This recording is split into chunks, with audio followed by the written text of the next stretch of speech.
Assalamualaikum warahmatullahi wabarakatuh.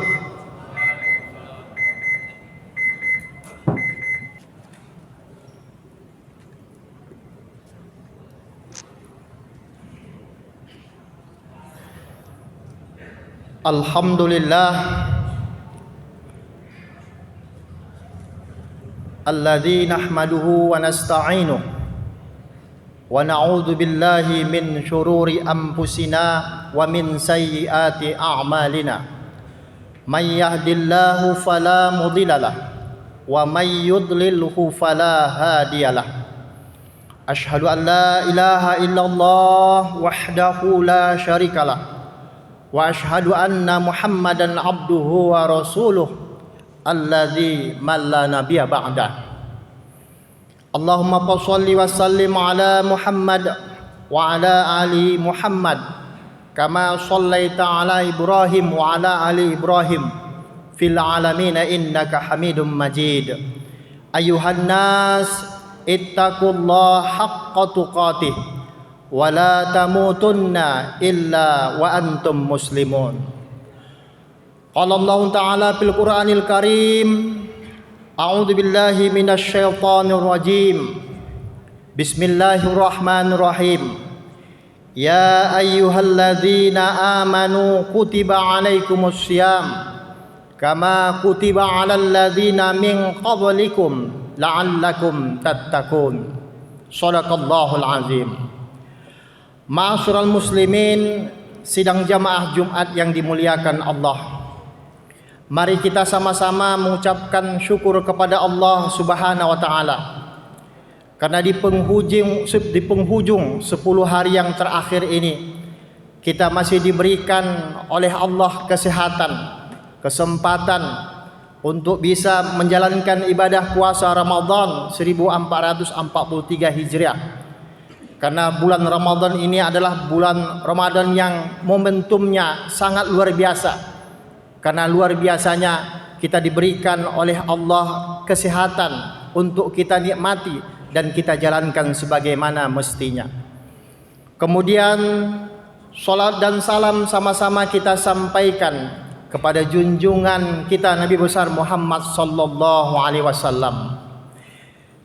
Sidang jamaah Jumat yang dimuliakan Allah, dalam literatul Al-Quran seperti yang dibacakan pada surah Al-Baqarah atau surat yang kedua tadi pada ayat 183,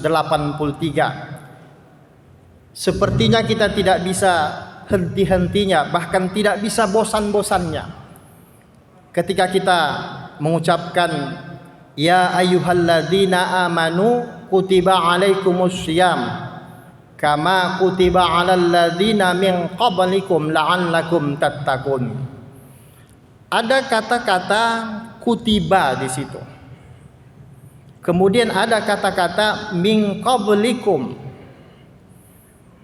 Maka kalau kita ambil sejarahnya, berarti Allah itu mengambil aspek histori, sejarah.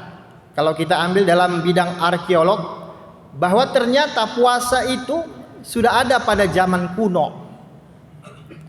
Kenapa Allah memberikan ini, memberikan pedoman seperti ini agar umatnya tidak keliru? Karena turunnya ayat ini pada abad kedua hijrah, ketika Rasulullah sudah hijrah di kota Madinah. Sidang jamaat Jumat yang dimuliakan Allah, beragam macam puasa yang sudah dilakukan Nabi sebelum Nabi Muhammad sallallahu alaihi wasallam. Misalnya ketika Nabi Ibrahim sebelum beliau diturunkan ke muka bumi ini, surga dan muka bumi ini, Allah sudah memerintahkan beliau sudah berpuasa. Bahkan puasa beliau itu dalam 1 bulan 3 hari. Baru ada turunannya lagi, generasi selanjutnya, yaitu Nabi Nuh alaihissalam. Nabi Nuh alaihissalam berbeda lagi puasanya. Sepanjang tahun, setiap tahun beliau berpuasa kecuali pada hari 1 Syawal dan 2 Syawal. Ini dilakukan oleh Nabi Nuh. Kenapa? Karena beliau ini sepanjang tahun puasa itu ketika berbuka puasa lanjut lagi. Ketika berbuka puasa lanjut lagi. Maka sepanjang tahun itu dilakukan oleh Nabi Nuh alaihissalam. Sidang jamaah Jumat yang dimuliakan Allah, berbeda lagi dengan Nabi Musa. Nabi Musa alaihissalam itu kalau kita baca nanti dalam kitab Yahudi, yaitu kitab Talmud namanya, bahwa Nabi Musa itu berpuasanya 30 hari 30 malam. Jadi tidak ada henti-hentinya.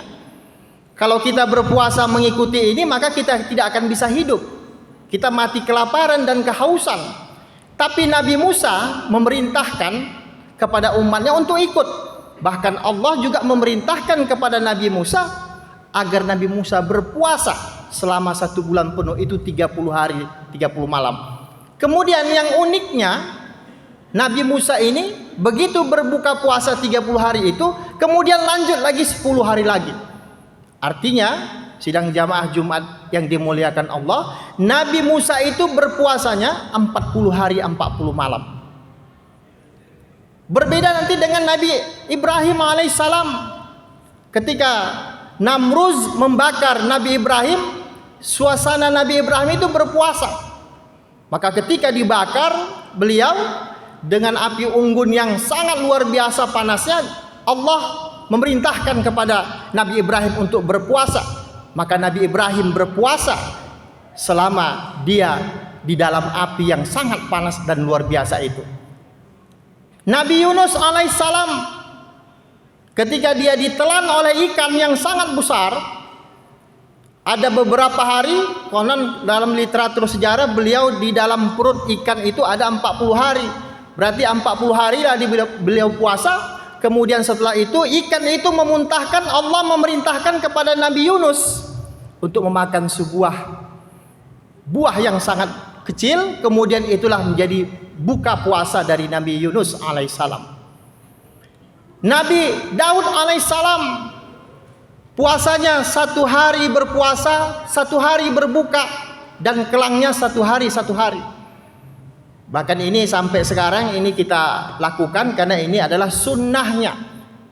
Rasulullah juga pernah menyarankan dan menganjurkan kepada umatnya untuk mengikuti puasanya puasa Nabi Daud alaihissalam.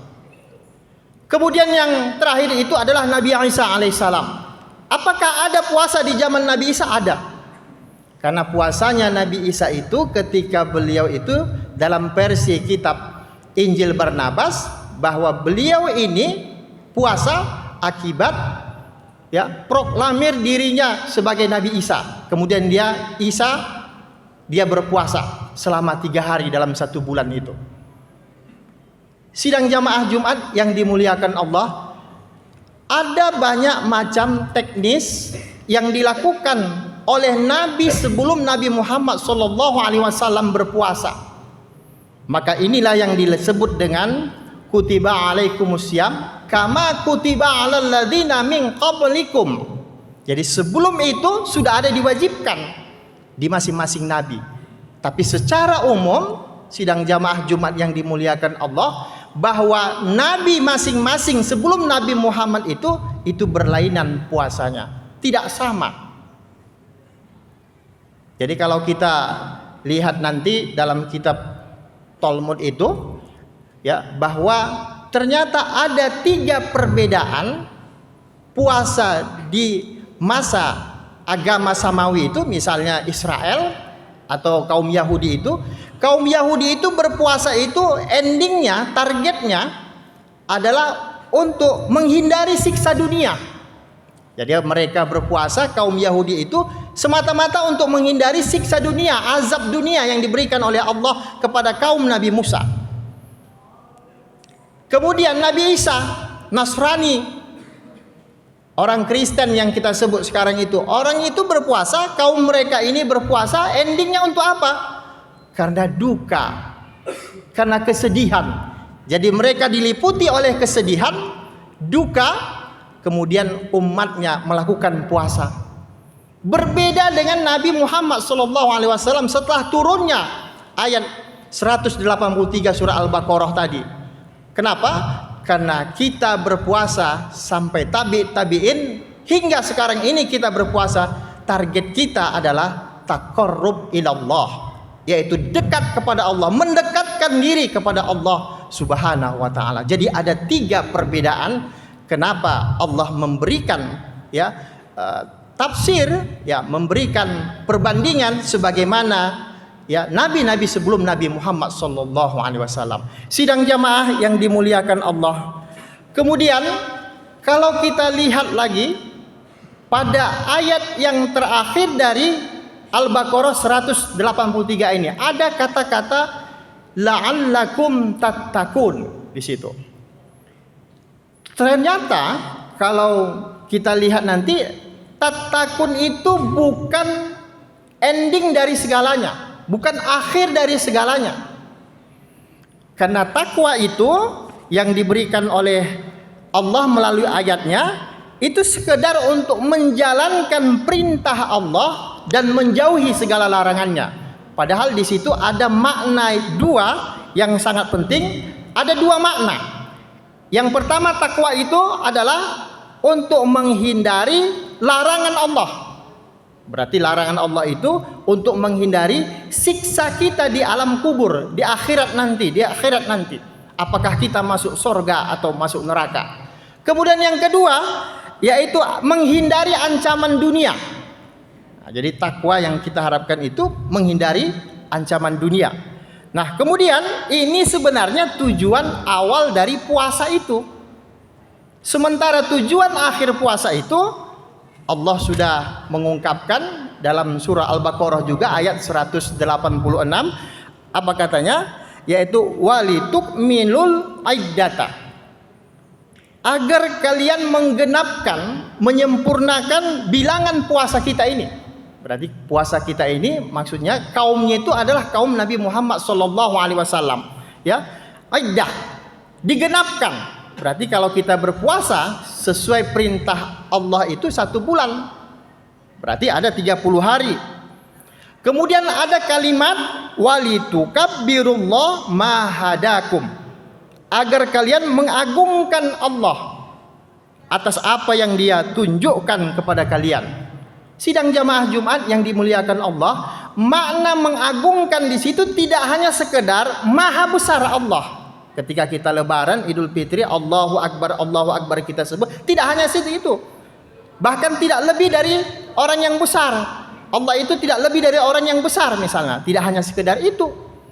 Tapi maknanya di situ adalah wala'allakum tashkurun, yaitu agar kalian bersyukur. Sebenarnya makna dari puasa itu kita bisa bersyukur. Kita hadir pada hari ini kita bersyukur. Awalnya karena kita takwa, karena takut terhadap ancaman dunia dan takut terhadap siksa kubur yang diberikan oleh Allah Subhanahu wa taala. Sidang jamaah Jumat yang dimuliakan Allah, kalau kita ambil makna-makna syukur la'allakum tashkurun tadi itu, maka kita ambil misalnya pendapat Imam Al-Ghazali. Maha besar itu dia sebutkan bahwa manusia ini tidak langgeng, tapi sebaliknya adalah Allah itu langgeng. Maka panjangnya manusia, tingginya manusia, seumur apapun manusia sampai 100 atau 200 tahun, dia tidak langgeng. Dia pasti akan kembali ke tanah. Tapi Allah itu langgeng. Maka ini yang dimaksudkan oleh Imam Al-Ghazali itu adalah maha besar. Kemudian dia memberi wujud dari segala wujud. Yang kedua, Allah itu apa? Ada selamanya. Jadi bentuk syukur yang diberikan oleh Allah itu patut kita jalankan. Maka bentuk syukur itu dalam kehidupan kita, khususnya dalam berpuasa, apalagi dalam 10 hari-hari terakhir puasa kita ini.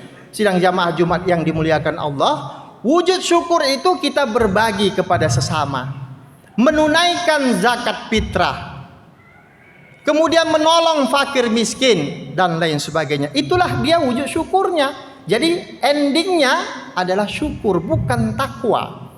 Dalam memaknai kita menjalankan puasa Ramadan 1 bulan penuh yang ada pada saat sekarang ini. Sidang jamaah Jumat yang dimuliakan Allah, selanjutnya jika kita maknai puasa itu, sesungguhnya kita dihadapkan kedua lawan. Ada dua lawan kita. Yang pertama itu adalah nafsu. Yang kedua adalah syaitan. Nafsu itu berbeda dengan syaitan. Nafsu itu berada dalam diri kita. Sementara syaitan itu berada di luar diri kita. Makanya berbeda antara nafsu dengan syaitan.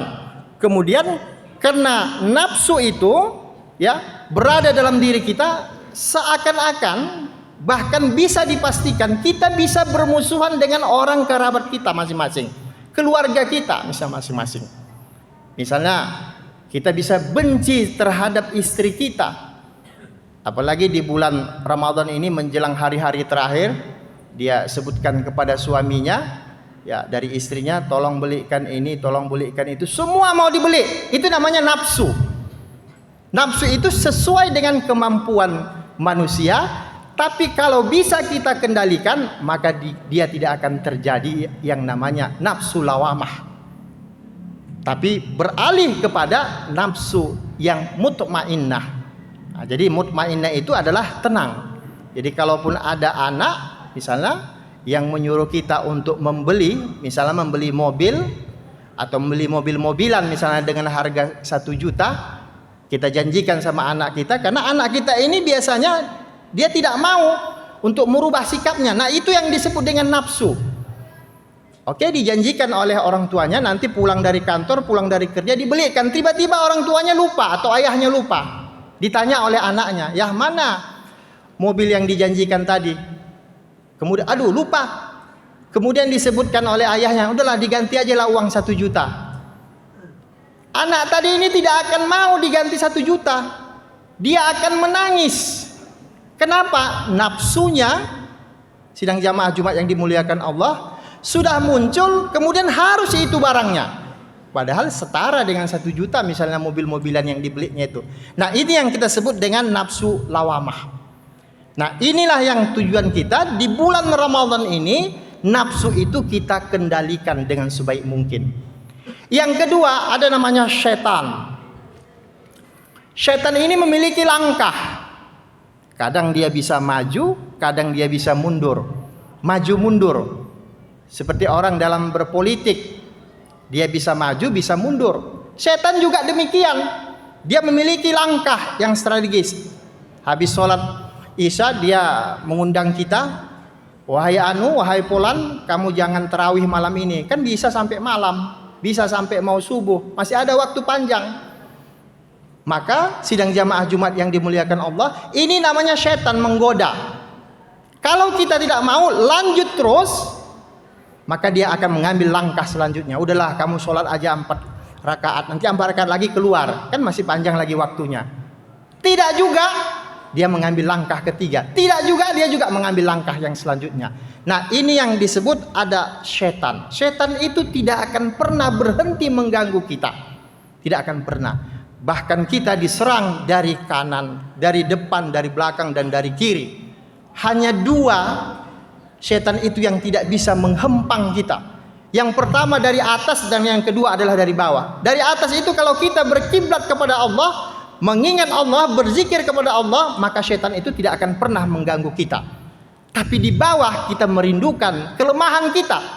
Sesungguhnya kita adalah makhluk yang dhaif di hadapan Allah Subhanahu wa taala. Setan itu tidak akan mengganggu kita dari atas dan dari bawah. Tapi ini janjinya, bersumpah di hadapan Allah, setan itu akan tetap mengganggu kita dari depan, dari belakang, dari kiri dan dari kanan. Sidang jamaah Jumat yang dimuliakan Allah. Oleh karena itu, pada siang hari yang berbahagia itu, inilah yang harus kita redam. Bahwa berpuasa kita dalam 1 bulan ini untuk mengendalikan diri kita dari keserakahan kita, dari nafsu-nafsu lawamah kita menuju kepada nafsu mutmainnah. Inilah yang diharapkan dan diridhoi oleh Allah Subhanahu wa taala. Fa'tabiru ya ulil absar.